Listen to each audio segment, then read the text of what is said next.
Hey there, Wendy here with Jazzydoodledesigns, and today I thought we would work in Meine Reise, durch, Afrika again. Now, last month I did this page, and so what I thought we would do is maybe hop on over to the page right next to it, and let's use similar colors that we used here. Maybe not in the exact same combination, we shall see. Some of them may be, but I thought that that would add a little cohesion to the page.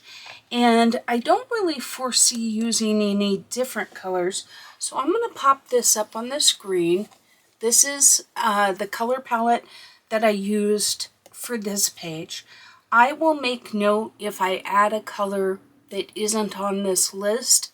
When we do the page, I'll try and note that, but I don't really see a need to deviate from these colors. I think we can make this page work, and I think it'll give it a really nice flow between the two pages. So let's dive in. All right, everybody, do you have your seatbelts on? Are you ready to travel? I am. I'm ready to travel today. Speaking of traveling, I'm going to be doing some traveling coming up. So I am going to try and film some things for you guys. I'd like to do this color along as well as another one while I'm gone so that we can continue on in Africa. And I am going to try for another one in the garden gnomes, but no guarantees. So let's talk about what we're doing on the page. So my thought is, I touched on it before, but just using the colors from the other page. And I really didn't want this bust to just be all one color, just like a yellow bus or something like that. So I tried for kind of a gradient type of look, and with kind of an emphasis as red being the accent color, and maybe like the sun making the yellow look a little different. I didn't want it too stark, but I did want some variance in color because that's kind of what we did on the other page. And this page was a little different for me because it was hard to tell on the right hand side of the page what was cloud and what was supposed to be like a dust ball.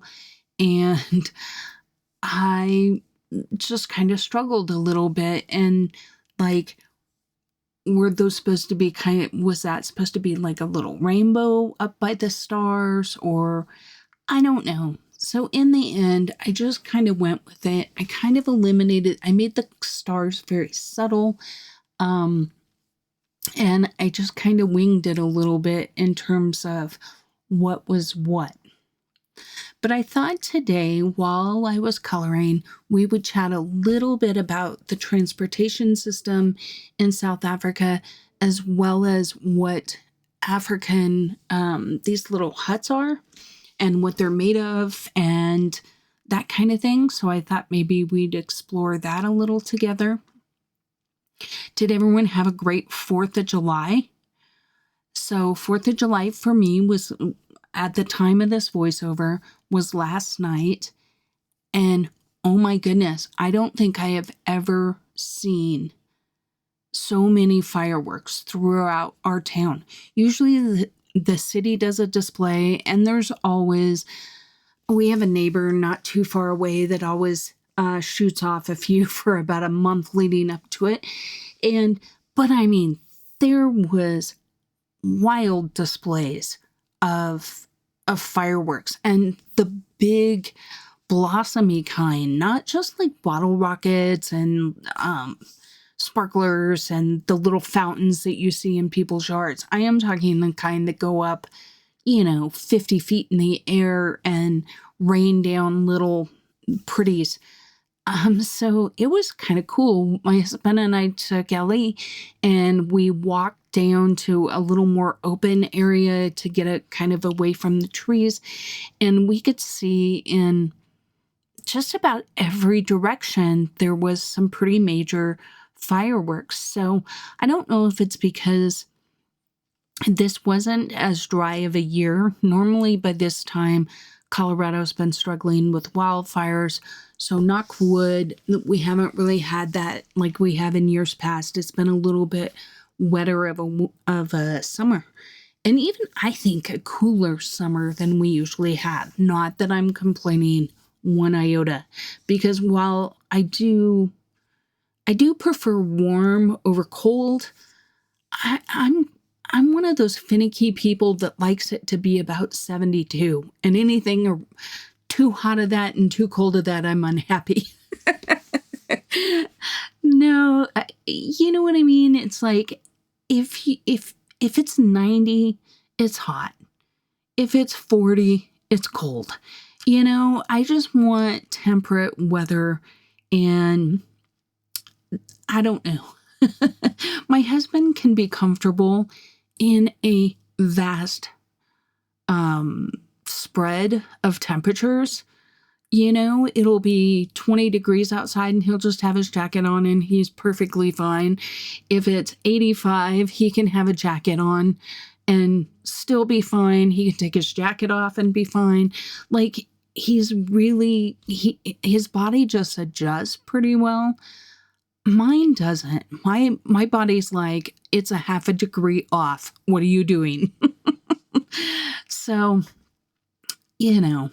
life with me is always interesting. But anyway, you didn't really come to hear about my temperature problem. So let's talk a little bit about, I was reading up on these African, they're called round huts. Now, the ones that are depicted on these pages tend to have more of a conical thing. And so I don't know if there's a big difference. The ones that I'm looking at on this page quite aren't as pointy as Rita has made hers. So I don't know if she made some artistic license, or maybe there's other huts that I'm not aware of. But we're going to go with this one. So it's known in literature as a cone on cylinder or cone on drum hut. The hut has different names in the African languages, which Wendy is not even going to attempt to construct for you because, it's just awkward and weird for everybody. So they're usually, it says they're constructed with a conical foundation and a peaked thatch roof. It's mostly made out of mud, and its roof is often made with grass and local materials. And they've been constructed this way for thousands of years. And so they use like a plastered type of mud house, and it was first seen in East Africa. A lot of indigenous tribes built them, and you saw them a lot. It says the mud hut is extremely common throughout rural parts of the African continent. They can be in different shape and size depending on the region in which they're built. So that could be what I was talking about. Maybe I should read. The African round hut is a vernacular architecture, since they're built of readily available materials. They can be built using mud, cow spillings, bricks or grass, and in some it says they last 1 to 2 years depending on rain and erosion. The huts were built so they could be loosely clustered around open spaces, which provided ventilation and breezes in order to provide comfort. So then they give a list of all the different names. Then I found this article talking about rondavels, the traditional huts of South Africa. And I thought that might be a little more what we were looking at, because we are in the part of the book dealing with South Africa. So it says that the rondavels are traditional huts that are common among indigenous communities in South Africa. The structures have been used for centuries and have played a significant role in culture and traditions. Their homes are circular in shape and are typically constructed using natural materials such as rock, mud, and thatch. The design of the rondavel is distinct, with a circular shape and a conical thatched roof. The walls are constructed using a blend of natural materials, while the roof is thatched and tightly packed with grass to provide weather protection. Now, I know they do this. I lived in Tucson, and I worked for a dentist there at one time, and he actually built one kind of behind his main house, like as a guest house, and they used like mud bricks and thatching and stuff like that to create it. And I was amazed about how cool it was on the inside. So it makes me wonder if it's similar there. So it says they begin with a shallow pit, and then the walls are built. They use large rocks and mud, with the rocks providing the structural support and the mud acting as the binding agent. It says once the walls are complete, the roof is constructed using thatch made from grass or straw that lasts 20 to 30 years. Now, I thought this was really interesting since the first article, which was from Wikipedia, talks about these only lasting 1 to 2 years because of rain and erosion, and that they would have to be rebuilt. And I saw another article that said something similar, although I believe they quoted 2 to 3 years, then the huts are rebuilt. So I don't know if this is made in a different way, or if maybe in South Africa they just don't have as much rain as in other areas. I just don't know. It says the thatch roof keeps the inside cool during the summer and traps heat during the winter without a drop of water seeping through. And I find it amazing what some of these cultures have developed without the modernization, the modern tools. Let's back up. The modern tools and just over the years. But, I find it interesting too. The roads we build today get potholes all the time, and the cobblestones that were built 100 years ago are still in existence. So maybe there's something to be said for that. So it says the inside of the rondavel is divided into various spaces, with the central area being for cooking and socializing, and smaller spaces for sleeping. They're often decorated with traditional patterns and designs, and they may be painted with colorful murals. So they're used for a variety of reasons. Some are homes, some are guest houses, some are just traditional touristy accommodations.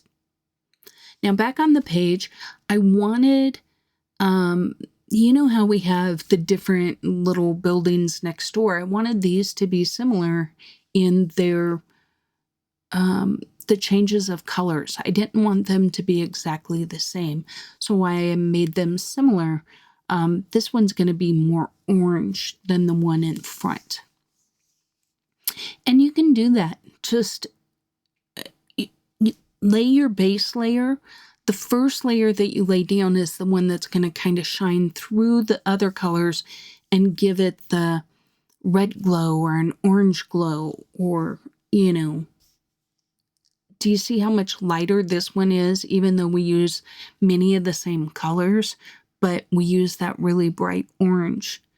And that's what's kind of pumping up the volume of this color. And then finishing it off with another layer of orange. And look how different those two look, even though they have very similar color palettes.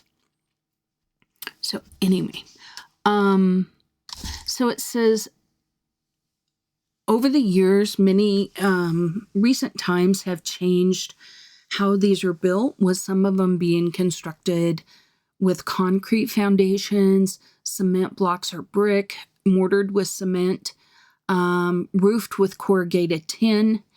And while the traditionals, rondavels didn't have running water, electricity, or other modern amenities, many are now equipped with those. And that way tourists can go in Now, I'm not saying the local residents don't utilize those things too, but they said that tourists are very attracted to, they want to feel like they're having the experience without, really experiencing too much inconvenience, which I think is interesting because over the years, that's how I've evolved as someone that camped a lot. In my youth, I camped in a tent and a sleeping bag straight on the ground. Then I moved to bigger tents with like an air mattress or a foam pad underneath. And then we evolved, we bought cots, we tried that. And now I'm kind of more like, I love our Sprinter van that we remodeled to be an RV, and I enjoy camping, but I really enjoy not having to sleep on the ground anymore because it's not nearly as much fun at my age as it was when I was in my 20s. So, so I can appreciate people wanting the amenities and the experience at the same time. Now here I decided to do these clouds exactly the same way as we did our clouds on the other page because I wanted this page to match pretty well. So that's what I'm doing. Now you can decide for yourself if you think just below where I'm coloring there on the, well, would it be the bottom for you now? Are those clouds? Should my clouds have went a little, like over the entire cart and then just have the dirt coming to the side? I made them dirt clouds as opposed to clouds, but I think that's just a matter of interpretation. And I debated on it for a while, and in the end, I just had to pick a way, and this is the way I decided. But feel free to change it and let me know in the comments what you think, because sometimes it's hard to discern. I also had trouble with the canoe on top, or what I read to be a canoe holding the baskets and stuff, because it almost looks like the big wicker basket is in the canoe and the basket next to it's in the canoe, but then it looks like there's nothing there, and then the cat's kind of perched on the side of the canoe. So I didn't know if I was supposed to be coloring that canoe like it was the inside of the canoe, or if that was supposed to be like another box, and maybe I was just not, maybe those are just a layer of boxes. I'm not sure. In the end, I went with it with just being the canoe, and I don't know, I think there could be voices of interpretation on both sides. Here I just wanted this path to be the same brown that I'm going to make our dirt clouds, right? And I saw that hill and I felt like it needed to be a green hill. And so I'm going to use the blue, the turquoise from the other page, and the yellow. And you see how we got the green on the tips of the leaves? I'm going to do that same thing. But what was difficult is I wasn't sure the green really worked. It was the same color, so I didn't think it looked jarring or anything like that. I was tempted to take it all the way to the turquoise color and just have the ground be turquoise, kind of like our cactuses are. And maybe I should have done that. That's another thing I'd love your feedback on, because this is where being live or being able to chat with you guys one-on-one would be certainly helpful, because I couldn't really make up my mind. I've left it green at this point, but there's still a part of me that's like, should it have been turquoise? Because cactuses normally aren't turquoise, but we're the boss of our own coloring book, and so we made them turquoise. And now I'm like, should I have made that hill turquoise? So let me know in the comments what you think.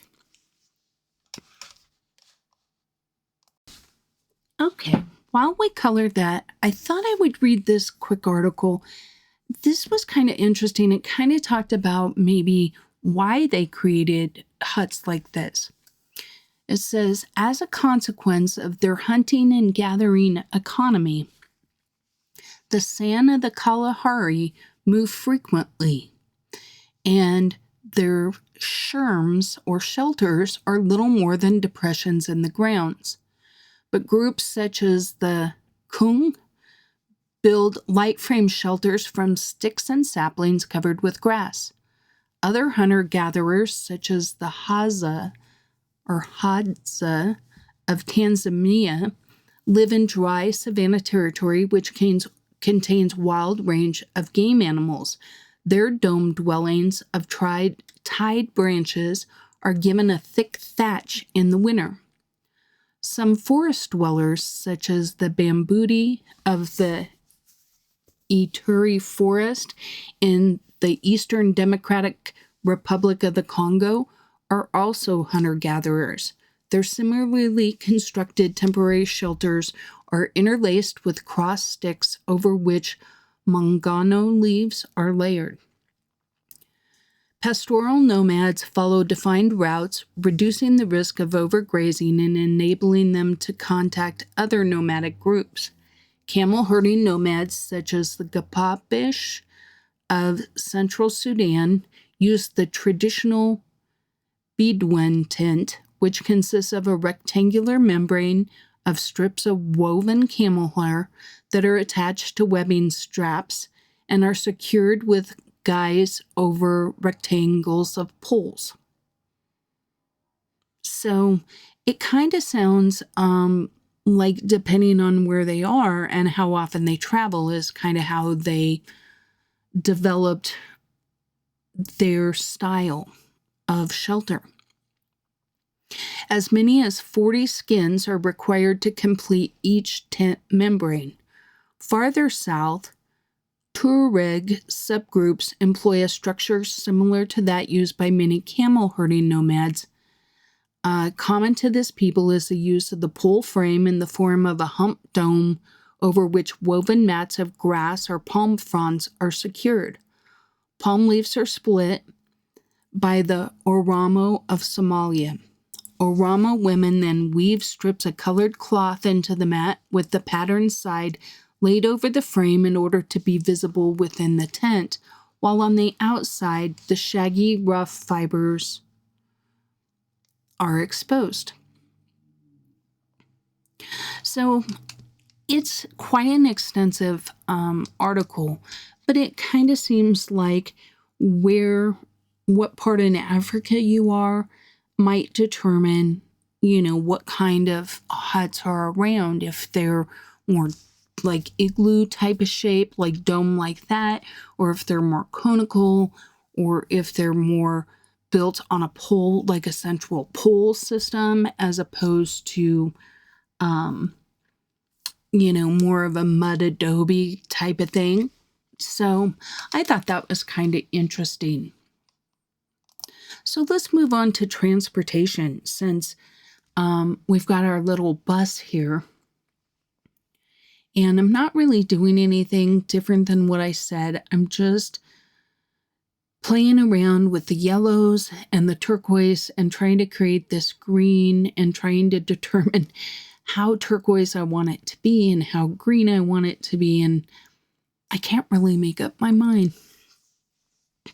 So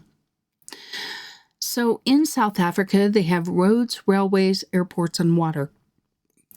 Most people in South Africa use informal minibus taxis as their primary mode of transport.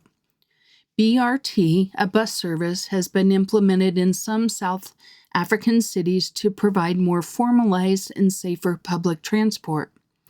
But many of these systems have been criticized due to their significant capital and operating costs.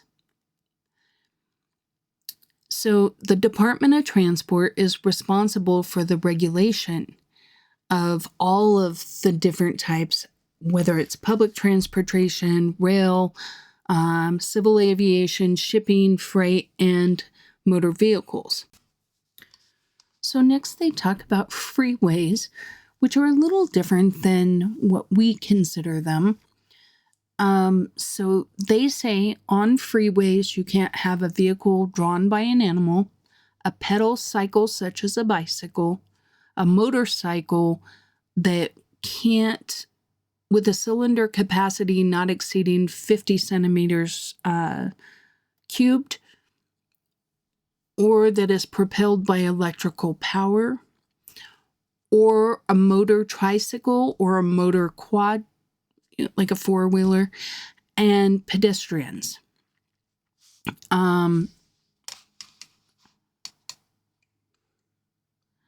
Minibuses are the predominant form of transport for people in urban areas. This is due to their availabilities and their affordability to the public. Most minibus taxis are not subsidized by the state and taxi service, and it's notorious for using vehicles that are not well maintained. Because many taxi owners just own a few taxis, and each owner may choose to manage their business differently, there's not much known as to the inner workings of the industry. Since 1994, there have been efforts to formalize the industry, but most taxi organizations don't abide by the labor regulations, and there's often problems. So in 2021, there were 349,671 registered minibuses. In 2021, there was 73,953 unroadworthy or unlicensed minibuses. I know that when I was looking up something, I saw that minibuses were popular, but they said make sure you vet them carefully because you never know really what you're going to get. So, Cape Town is looking to develop public transportation, such as like a rapid transit system. The first phase has been designed, but it doesn't really say that it's been completed. So it says the road traffic system might be less effective than most industrial countries, but it's not worse than other African nations.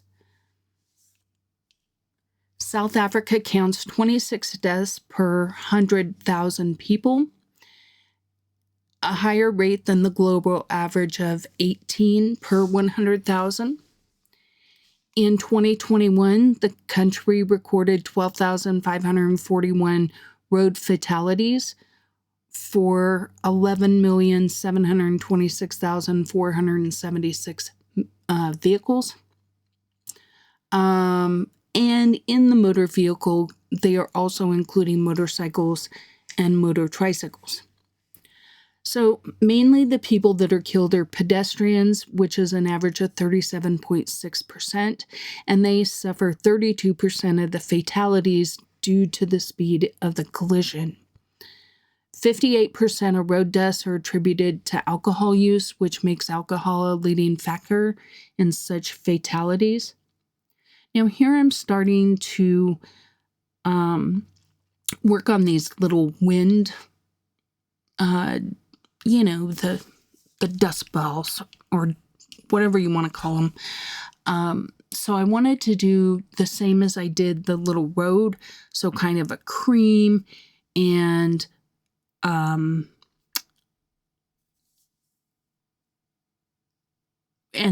brown tones. Sorry. I was just thinking about the fact that I'm looking at the page now, and in front of the bus, I actually colored that dark sepia. Spoiler. But I'm wondering why I didn't do it the brown that the dust bunny is. Well, artistic license. The road in the back is looking lighter because it's farther away, which makes no sense. But the road up close is dark.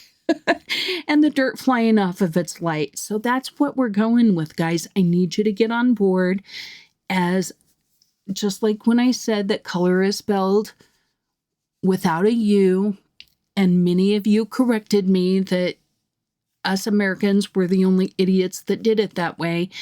I prefer to live in my own state of denial. And I appreciate if you're going to be on my channel, if you will afford me that luxury. Just go with it. Just pretend that you live in my make-believe land. It's kind of like when you go to Mr. Rogers' neighborhood, right? It's a safe place and it's a place for fun. And there's make-believe land. Well, that's where I live. So I hope you'll join me in Jazzydoodleville, where we live in our own made-up versions of things, where cactus are turquoise and roads don't make any sense. Oh, I don't, that's interesting to me. I don't know why I didn't correlate that as probably being, I guess I do put a little dark sepia in the swirl of that big dust cloud, but it is what it is. I like how the picture turned out. I like having a little darker area to kind of go along with the light of the dust clouds. And I want to mention, just in case you guys do the zippity through this color along, I do almost always use some sort of blender at the end. A lot of times it's the Caran d'Ache full blender, which is what I used on this one. But I've been known to use many different types of blenders. I find the Caran d'Ache full color blender in the Rita Berman books works really well with the polychromos. And so you'll see that like that green will blend a little bit and become a little richer when you do that, because it fills up any little white space. So I just wanted to point that out. I'll mention it again because I don't show myself doing it, because it's exceedingly repetitive and I don't think anyone needs to see me just basically rub over the entire image with a crayon. But I like the way it turns out, but I always like to mention it because I think sometimes people, if they're not paying attention and they just go from one to the other, it's a pretty definite change. And I don't want people to feel like I'm not sharing, quote unquote, all the secrets. I don't really have any secrets. I want to share with you every drop of knowledge that I have. Because there's only drops, so I need to get all of them out. But anyway, so that's what I'm doing here. Okay. It says here, according to some sources, 31% of South African drivers wear seatbelts, while other sources claim 45 to 60% compliance. Now, I don't know about y'all. It's funny, like when I go to Wyoming, where I grew up in Wyoming, but like I was just recently at my cousin's, and I notice a lot of people around there don't wear their seatbelts as consistently. And my husband's grandma, who would be, I don't know, she'd be like 106 now or 104 now maybe. She died a couple years back. But, she grew up before cars. And so they never wore seatbelts. And so I always had to really pester her to get her to wear it. She didn't really like wearing it. And whereas I remember one time when my kids were probably maybe 4 and 6, something like that, we got in my ex's brother drive for FedEx, and we took him to like the boy, Wendy, can you even talk today? No. Well, where all the packages get loaded and all of that kind of stuff. And there was a semi there. And the guy goes, "Oh, do you guys want to jump in and just sit in there?" And the boys were like, "Yeah." And he's like, "Okay, you want to go for a short ride?" And they're like, "Yeah." And then they were like, "But you can't go. We got to put our seatbelts on." And they were so young, and I just think it's really interesting because their entire life they had to wear a seatbelt, whereas like Lonnie's grandma grew up her most of her adult life never having to wear one, so she really pushed back. So I wonder if that's part of the issue here is, I don't know. But I thought it was an interesting statistic.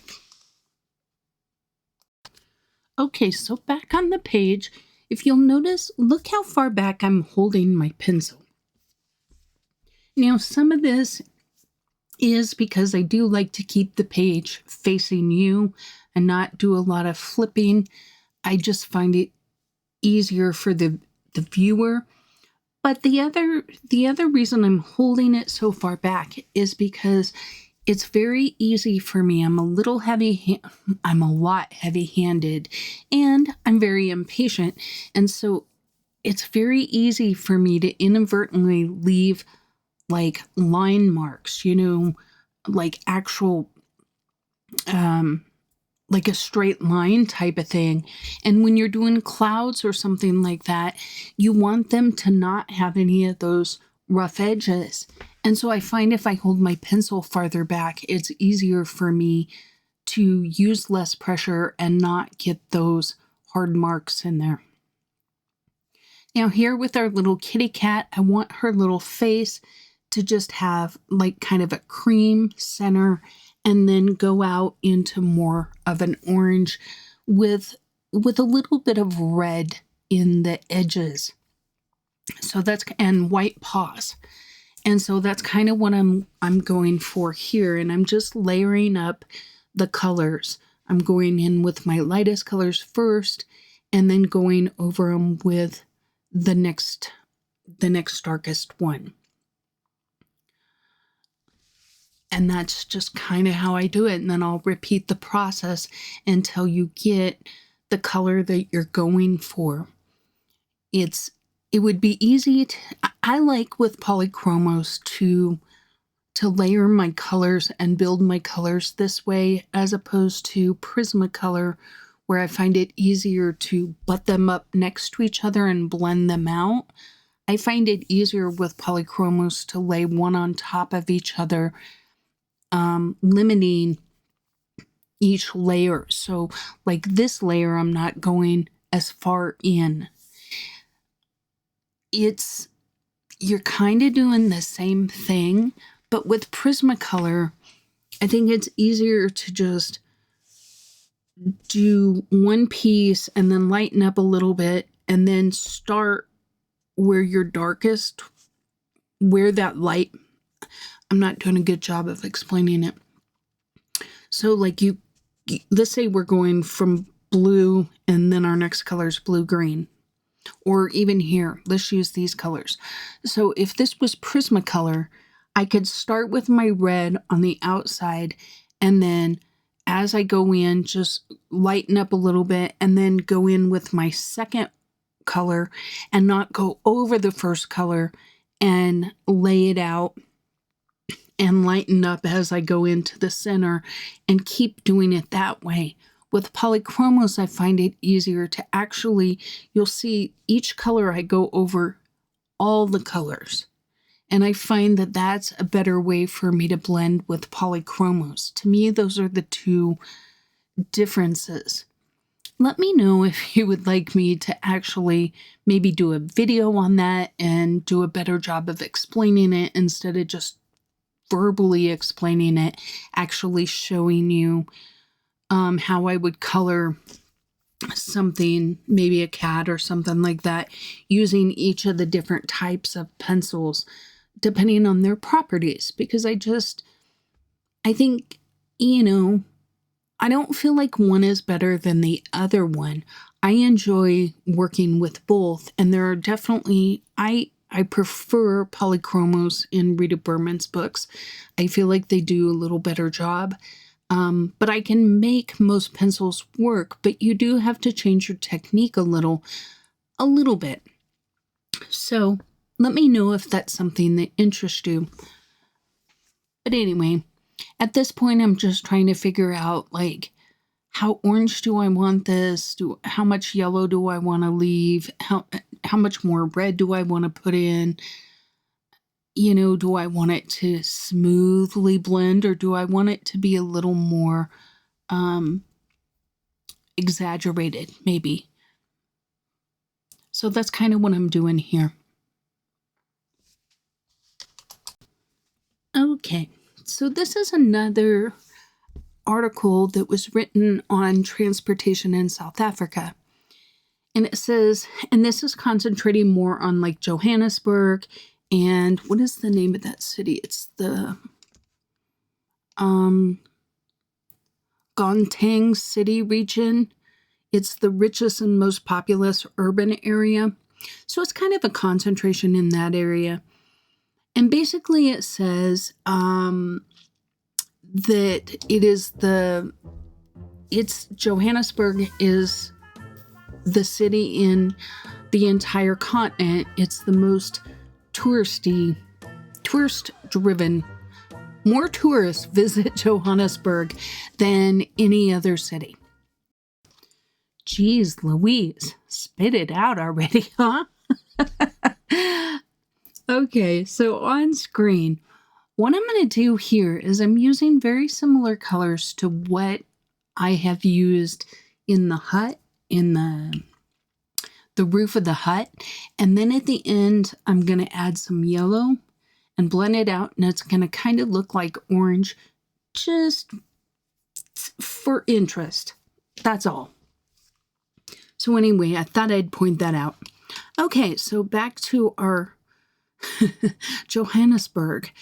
So most tourists that visit basically use either the new rail line that goes into the centers, or like public or like tour bus or private cars. But for the region's 15 million people, day-to-day looks very different. And they often have to commute like 2 to 3 hours a day. And since there's really no like subway system or rail system like that, more than 69% of all households use these minibuses, these private minibuses. And since they receive no subsidy, the minibuses receive no subsidy, relying only on fares to make it, it used to be pretty economical. It says at just a few rand. But when you put it all together, it's a 6.4 billion US dollars or 90 billion rand dollar a year economy, which is pretty substantial. It says most public transportation users can spend up to 2 hours commuting each day, traveling between the city and their homes in the suburbs. These travel patterns came about in part from the economic patterns where rents, are lower farther away. And I think that's probably pretty true in the United States as well. But what happened during COVID, though, really shook things up for them, because what happened is, in order to keep going, they had to social distance, which meant that they had to not allow as many passengers on, so they had to charge the passengers nearly double. It was like they were paying for the seat next to them in order to ride on the buses. And even now, it's between 10% and 40% higher, which is a major problem. And I think it's a problem that has really affected people overall. Everything since COVID has went up 10 to 100%, depending on what it is. And that is devastating. So,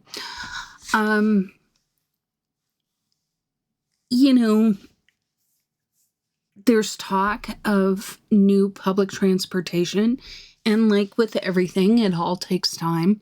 So hopefully they will find a better way, or things can get back to more normal where, it can become more affordable again. But anyway, back on page. So this canoe, I talked about it earlier, right here where I'm coloring. I colored the top rim, and then I was like, okay, what do I do in between? Because I was like, is there supposed to be something in there that's kind of like boxes, or is that the inside of the canoe? And I don't know if something strapped onto it, or I don't know what it was. So anyway, I just went with it, kind of colored it all the canoe color. So let me know what you think. What are you gonna do? So I have a package coming, and it's coming DHL, and they send me these texts all the time. Just, hey, you have a package coming tomorrow. And then the next day, you have a package coming today. And I just got one saying, you can track the driver by clicking on this thing. So I'm watching it, and it went from like, you're 9 stops away to 11 stops away. And I'm thinking, how did he get closer? And then I just refreshed it just now, and it says it's 2 stops away. So I'm like, okay, are you all tricking me? Have you ever done that? Have you ever stalked the mailman or the UPS man? I have. Of course, I'm married to a UPS man, so I've stalked him before, but just kidding. But so I used to tease my UPS driver when I was working. I would say, the other UPS guy brings me chocolate or flowers, and you only bring me work stuff. What's up with this? And he would just laugh. He was a really good guy. And, I worked at that place like 15 years, and he had been with UPS a long time. So it was kind of a long-standing joke. And right before I retired, he delivered, and he brought me chocolate. And then we laughed, and my husband got a big kick out of that because, being a UPS guy is interesting. You get to know your customers a little bit. You can't, you're always on the run, so you can't like chat, but while you're signing, you can have a little chit chat, and, but most of my husband's customers like him because he always brings cookies for the dogs, and people like people that like their pets, I think. I know it always endears me to someone if they're good to Ellie. So, but anyway, so here I decided I wanted to add a little more of that turquoise color in. Since I had went with the green on the heel, I decided I needed more turquoise because there's a fair amount on the page, the other page. And so I went ahead and added it here. And I like how it turned out. I felt like, I don't know. I like that these were a little different than the ones on the other page, but similar colors and that kind of stuff. And then adding in the orange, I think, gives it the vibrancy where it was, the little boost there of color, I think really adds something. Here in the door, I couldn't really decide. I wanted it to be different. And so I just did little patches of the red violet, and then and a little bit with the lighter red violet, and then went over it again with the orange, just so that the color wasn't too, or magenta, I guess. I guess I could not be impatient. Oh yeah, here's where I go with the orange. I thought I did orange. But that way we have different orange than the cat, and different orange than the bus, and different orange than is around the trim. And I do like how polychromos layers up like that. Okay, so I decided I needed a different color for the top here. I just didn't want it to be matchy-matchy. Since it was lighter in general, I went with the yellowish. Now here I sped this up to 5 times speed because quite honestly, I'm literally coloring the entire sky one color of blue. I'm a little bit of a lazy colorist, so you could do a lot more with this sky if you'd like. You could even do more layers. It could definitely take more layers. I just tend to get impatient and I want to move on to the other parts of the picture, and then I never really get back to putting on another layer.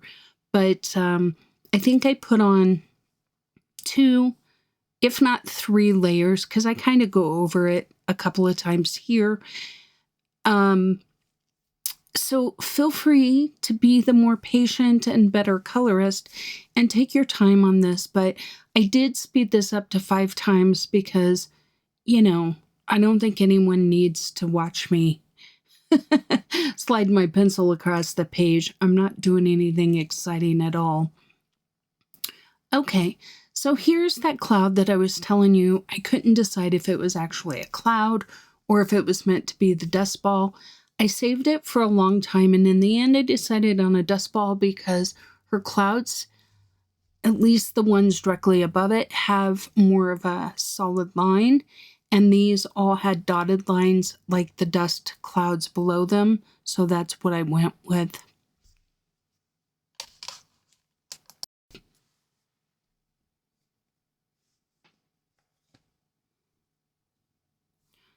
Okay, so next for this bedroll, I am just putting this dark indigo where I thought the shadows might be, or where I wanted the color to be a little darker.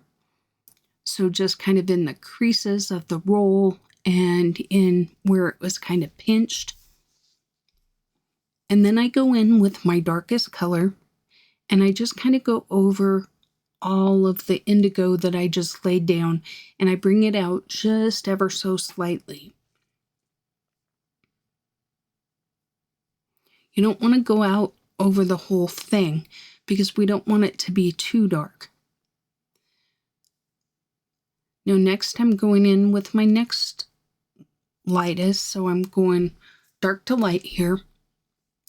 Overall, I want the bedroll to be like a rich red purple, right? So you'll see this color is my main color, this red. But do you see how the darker just gave it that really deep shadow? Now you could go in with your red first, but then when you add your darker colors in the shadows, they won't be as dark because we've already diluted them a little bit with the red. So by going in with your darkest color first, you can really maintain that dark color. Now by going over the red with this magenta, it gives it a little bit more of a pinkish tone to the red, but it also blends out all the white, the little white dots, right? So like this piece, I don't really need to use the blender stick on much. And sometimes I prefer to use a blender stick because I don't really want to change the intensity of a color. And sometimes I prefer to use a light color like that magenta and kind of, I'm going to use the word burnish, but I don't want you to feel like I'm really bearing down on the paper hard. I'm not trying to flatten all the tooth necessarily. The goal is just to blend it to where you don't have any of those white spots. So I think sometimes people hear burnish and they just think they got to give it everything they got and push down. And that's not really what I do with color. Now, sometimes with the blender stick, I am exerting a fair amount of pressure on it. And so that's where, if your hands bother you, maybe using something like Gamsol or like a liquid blender would help you more. Each blender comes with its own plus and con pros and cons, I think. And I use them in different situations for different things. But I do have to say that the Caran d'Ache blender is one of my favorites. I recently used the Derwent. Let me see what it is. I have several here.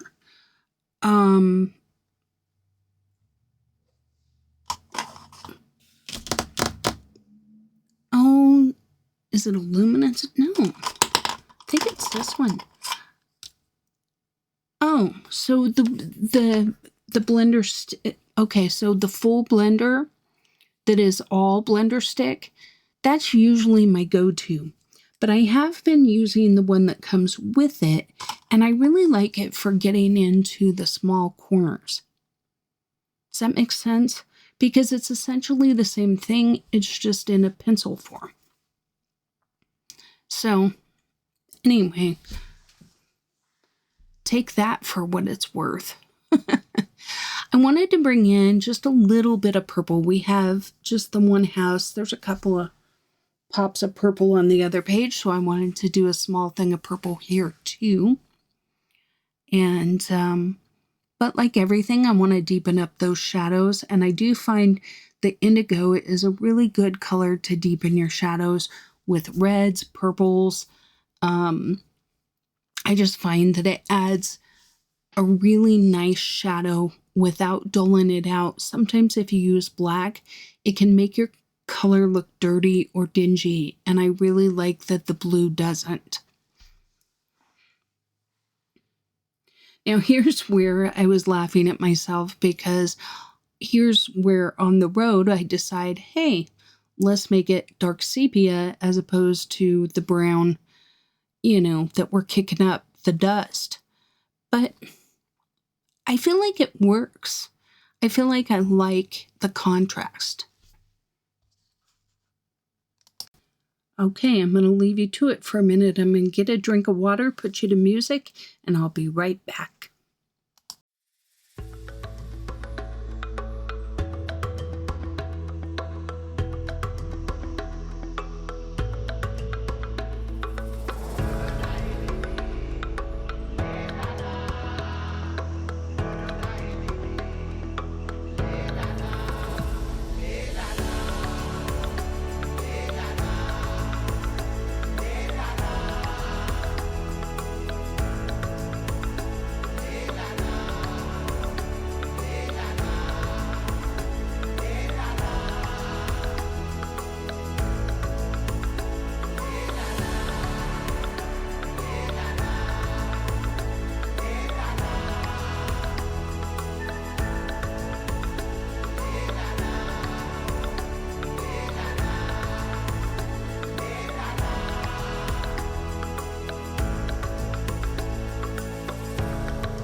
Okay, did you miss me? I got a much needed drink. Thank you so much. All right, so these are the blue that I used in the bird on the other page, so I thought I would just carry them over and color the bird exactly the same way as I did on the other page, just making him a simple little Tweety bird. I think this is the only place that I use this color, this indanthrine blue. But I did use it on the other page for the bird, and I really didn't want to use indigo. I wanted it brighter than that. So basically, like with every page, I look around and I say, okay, as you get down to these smaller little facts, it's like, what color do you color them? And you just make a decision based on what you're seeing around you.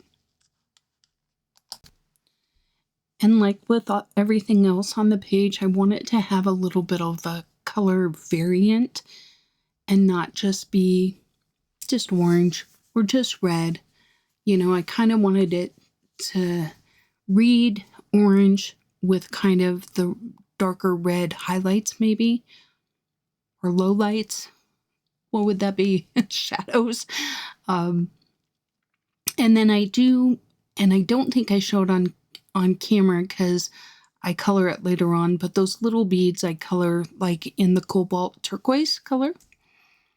And I have no idea why I didn't do it there. But once again, I use my pencil kind of on the side, and I find that this really helps me keep a smooth gradient of color, because it's really easy when you're coloring things like this to get harsh marks if you're coloring more vertically.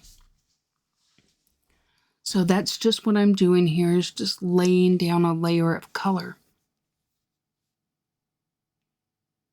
And this is similar colors to what we used for the ground next door. And I debated, the picture looks like it goes lower than the picture to the left. And so I was kind of like, do I go with the left? Do I go with the right as far as like where the cutoff of the color is? I think I use an eraser to erase a little bit of that, because I even thought about going all the way down on the page and in the end decided not to. So I just erase it. But what's nice is when you're using your pencil on the side like this, your color's pretty light, so you don't have to worry too much. Now, if you're, oh yeah, there I am erasing. Now, if you're really particular about edges and things like that, you know, you can use a little bit of masking tape. You just need to stick it on your pants a few times, 2 or 3 times, so it's not quite so sticky.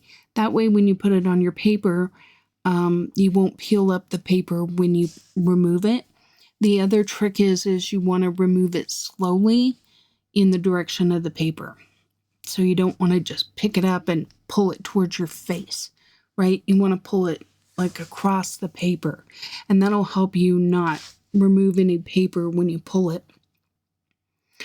I have moments where I'm like, I love the look of that. I'm just, you know, one of my faults in all of this, and I don't mean it as like super harsh to myself. It is what it is. But I'm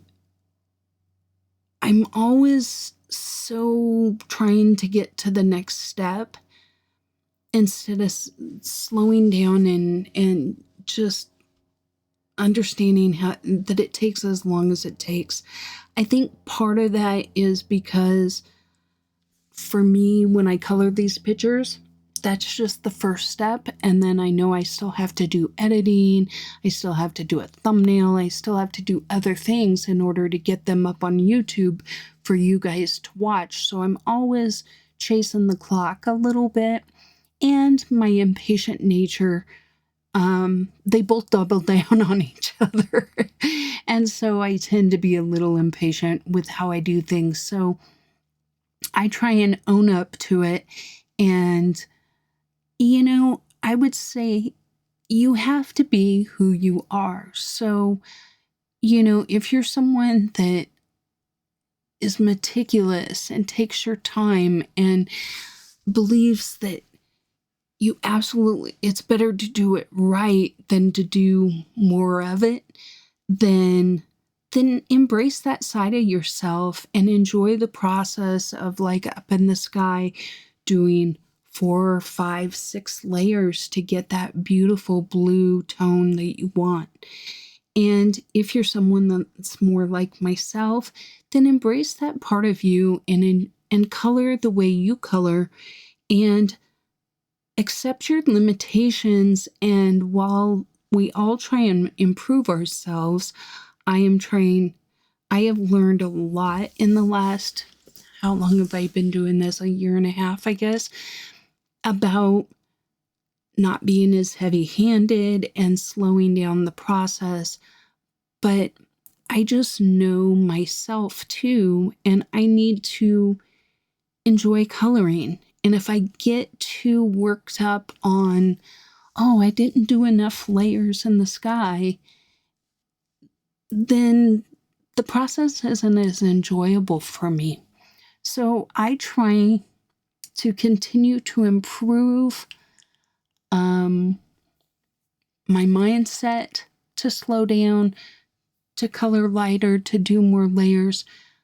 All of that, I try and improve my techniques, but I try and do it with an appreciation of what makes me happy and what is going to become tedious for me, which is interesting because we did that pointillism. Well, at least I did. Hopefully you joined me in the Africa book, and I absolutely love that. And I don't know if it's because even though it takes a while, you're constantly moving, so I always maybe mentally feel like I'm making progress. I'm not sure. But I just say find what you like and embrace it and keep working on improving for your own self and at your own pace and what you want to improve. Because we're never all going to be the same colorist. We're not all going to enjoy the same genre of books. That doesn't mean we can't be friends. It doesn't mean that my way's better, that your way's wrong, or my way's wrong and your way's better. So I just always try and gently remind people of that, because I think too often it's human nature, right? We want to judge ourselves against others. And it's very rarely an equal contest. We each have different strengths and bring something to the table. Okay, so you're probably wondering what the heck I'm doing. So I decided here that I wanted like a river stone path or something. I think that river rock, I think is what they call it. But you know, the larger, like maybe the size of your hand, those shape kind of rocks. And so I'm taking this bistre color and I'm making random ovals and not being too particular about, because rocks are all different. They can be smaller, they can be bigger. Now, I would say be careful to try not to go over your wind, because the wind would be on top of the rock. So you can see where I did like a half moon there. I'm pointing to my screen like you can see me. But sometimes I go right up next to the wind and I just create a little half moon, making it look like the wind's going over the rock, because that's kind of the illusion we want. And I'm just coloring these in. So first I go in with these. Now I'm going to come in with a different color. And this would probably be the dark sepia.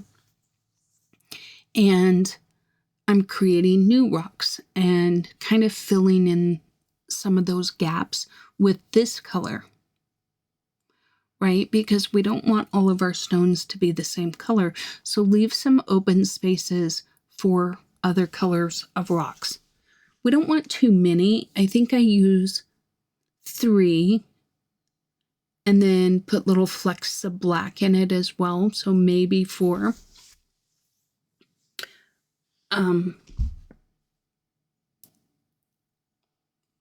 Okay, so let me look at my browns and I'll tell you what brown that was.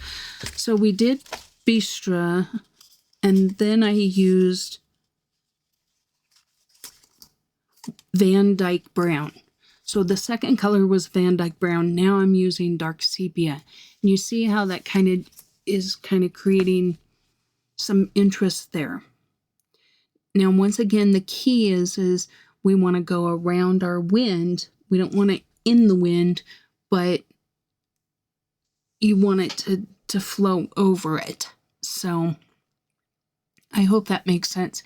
If you mess up and you get a rock over your wind, go back over, either erase and then just make your wind motions over the top of it.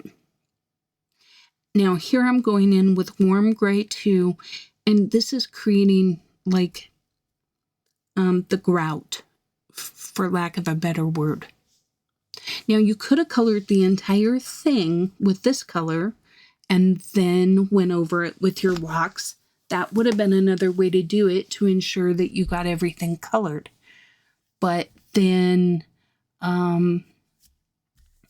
yeah, I just wasn't sure. So this is kind of how I did it.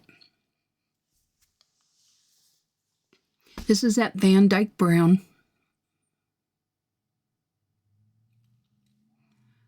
And then I go in with the lighter shade, the brown ochre. I just want these rocks to have a little variance in tone. I'm not being too finicky here. And then going in with the dark sepia to add some shadows in those darker areas where Rita's left us some lines. I wanted to warm these rocks up a little bit. I didn't want to introduce any of the orange. We had used this light flesh beige in the other rocks on the other page and on the lady's skin, and I thought that would kind of be nice to add to some of these bigger ones. And then I tone it back just a little bit with the brown ochre so it doesn't scream peach, but it adds a warmth to these rocks. Now you could even bring that down into the lower level. I keep pointing with my finger, like you could see me. Below our cobblestone there in that area. Now what I'm doing here is I take this dark sepia and I'm just drawing a little half moon underneath each of the darker shapes, right? Now I don't do it, I guess I do it on a few of the lighter ones. You can always go in with, like the Van Dyke Brown and go over the brown ochre ones. But I just want to add just a little bit of shadowing to make it look just a little more dimensional. And what ties this all together with the wind, because right now it looks a little wonky because the wind doesn't exactly look like it's going over the top.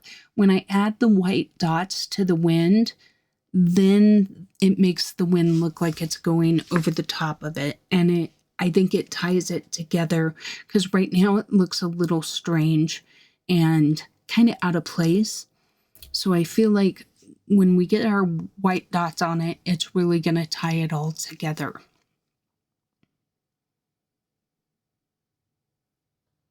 So I wanted to darken up the road a little bit, especially underneath the bus here, because there would definitely be some shadow, but I also just wanted another layer here. Double down on my dark road. I don't know if in my mind, did I think it was asphalt? I don't know. Possibly.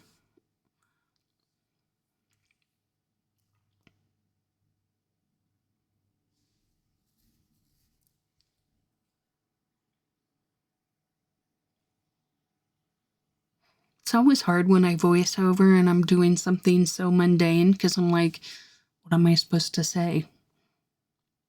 There's nothing that needs imparted right now. But then there's this gape of silence. Okay, so I go in with a lighter shade here because I don't want my tires black, because then I feel like you're going to lose the graphic design of it. And I add a little bit of black to the shadows, but by leaving the rest gray, the tires still look black, but they're not just a solid rim of black, right? I personally just like the look of that. You could certainly darken them up or whatever you want. And then I go in, and the underneath side here, I'm going in with the dark sepia. Now, once again, you could leave some little highlights in there if you wanted, and that might have looked really good. But I didn't, so.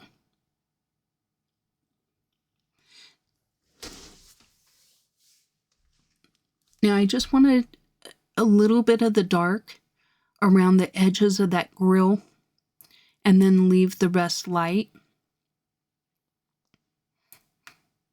I think that's an effective way, at least for me, where I feel like something, like when you look at it, it kind of reads like it's gray or silver without, having to color it all the really dark.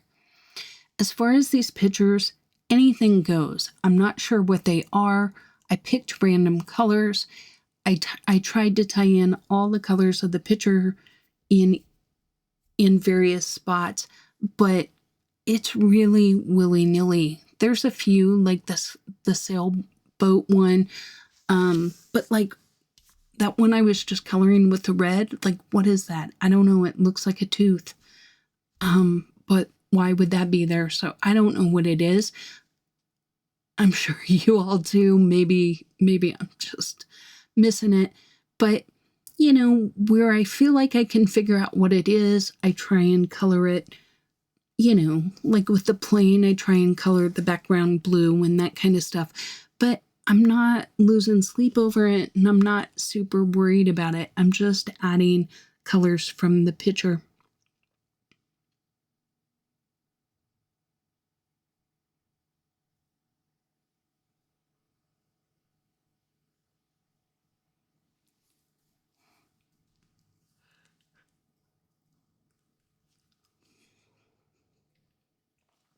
So you know how I said I was stalking the DHL guy? Well, just a second ago it said he was 1 stop away. Then it said he was 13 stops away. I'm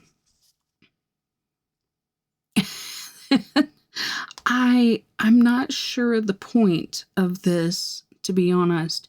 I mean, it's all over the place.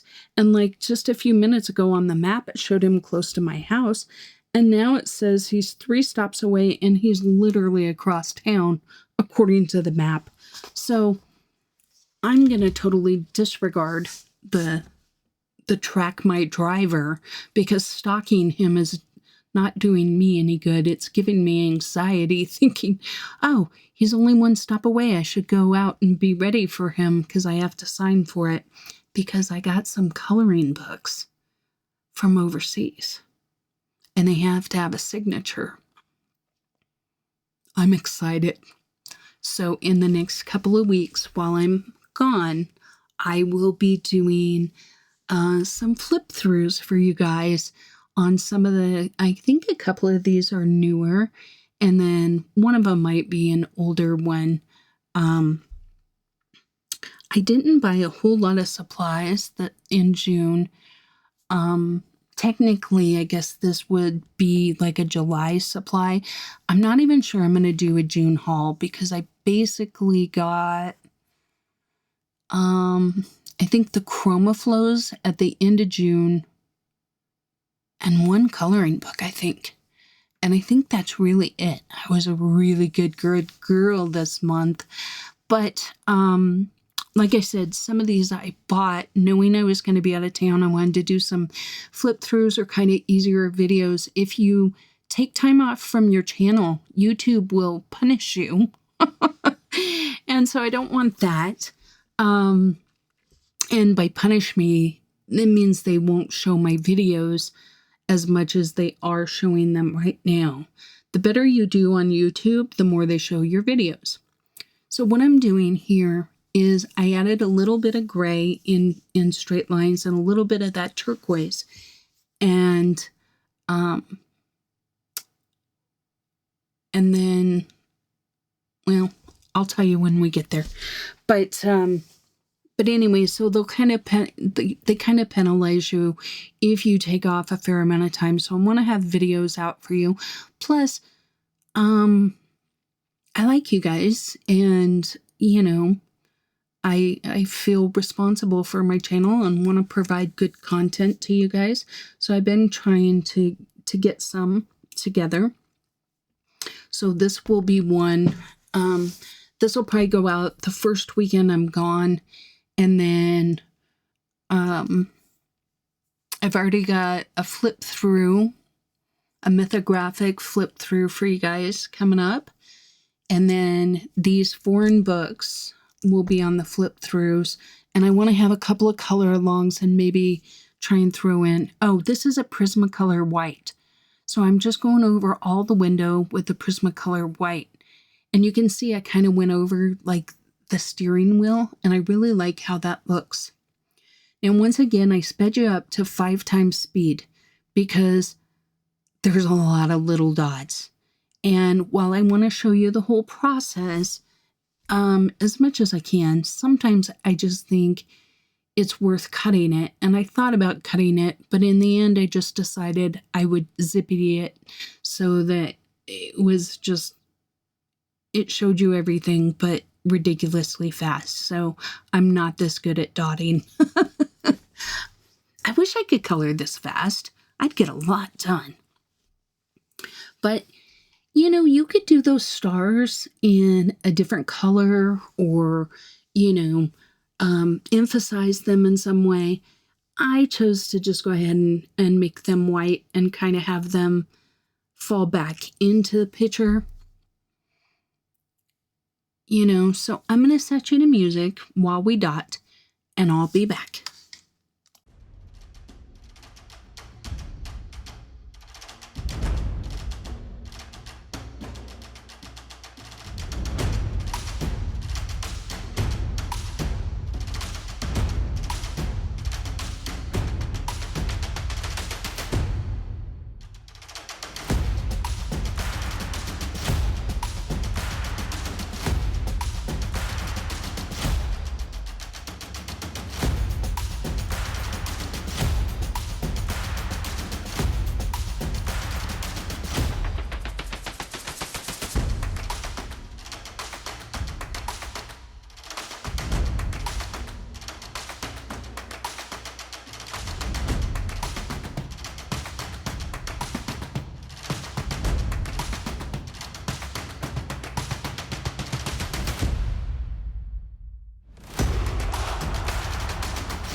Okay, I'm back.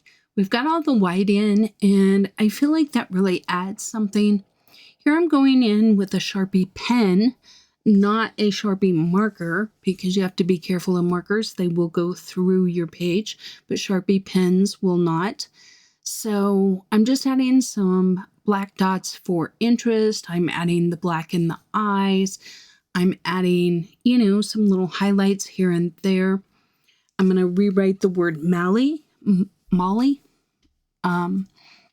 then I'm going to color on the border there. I'll color it in yellow, and that's going to do it for this page. So I appreciate you sticking with me. As always, do the YouTubey things. That really helps me a great deal.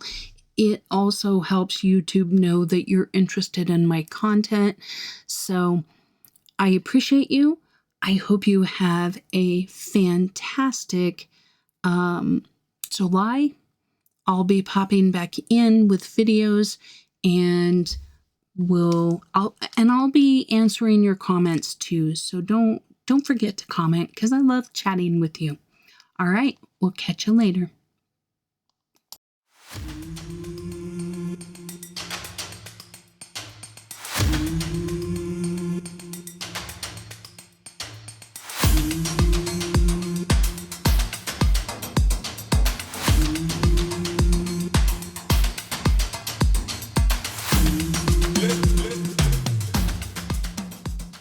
Thank you for watching another video from Jazzydoodledesigns.